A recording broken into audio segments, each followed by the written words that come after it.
Nyo muda tu. Nyo kau masalah cici, nyo masalah ikupi tu. Kopi. Nah, ikupi pada dulu kan, tak dulu pada dia, dulu dia ada meja. Ya. Tiba-tiba aja mau lalat kena tu. Buka suci macam ikupinya puan alih tu. Nah, lagi di padu kat kiri. Ada doa dia. Betul puan ni betul. Tekedi kuning kat kiri lagi di padu. Yang balik sama lah kat cerit di. Kuning lagi di padu kat kiri. Di kalau mak kopi, mobil lah nyawa ti najis. Hanjuk jet nya. Kada mak kiri oh hana lagi di padu. Hana ada kuningnya hana kuat tu. Bahkan dalam kitab dia nah hadis Nabi ke pegang dalam kitab Jam'ul Jawami. Apabila dalam kopi tanya na lalat idang, nya idang akhirnya pasti lahwi. Nya tu nak tegal babe tu. Ditegal babe gedak-gedak je nah. Bahkan akil lahwi dah mengandung racun kan Nabi. Ubat dia akil dah.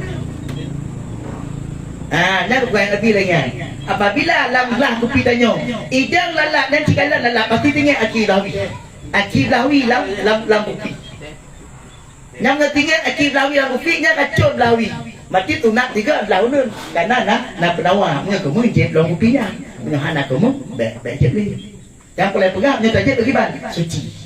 Je. Janganlah kitab Jam'ul Jawami ataupun kitab 8. Yang hadis Nabi. Apabila idang lalat bak kopi tanya, maka sunat dia tanya, tak celupkan lalatnya, bantinnya lam kopi, gedak-gedak, cek ubat. Ni ubat dia. Dia lah aku. Je, hadis Nabi ya. Hadis Nabi dalam kitab Jawami tak lepas. Pada masalah makan dan minum. Yang dia tidak mau Tidak handal pegah dalam hadis. Yang handal pegah dalam hadis cik lalat tu. Lalat. Cuma teh kalau cik dia lagi pegah gunungnya tu dipetu gunung gunung. Nak orang idang ba hidung mobil. Pada kalau mak dia dipetu. Nak malih lidah lah cik penuh. Perlu tambah. Langong ni jom baik. Kau je lagi nya nyok seandai ji dia lagi nya mati najis mati. Dia bagi kiji dia membawa najis.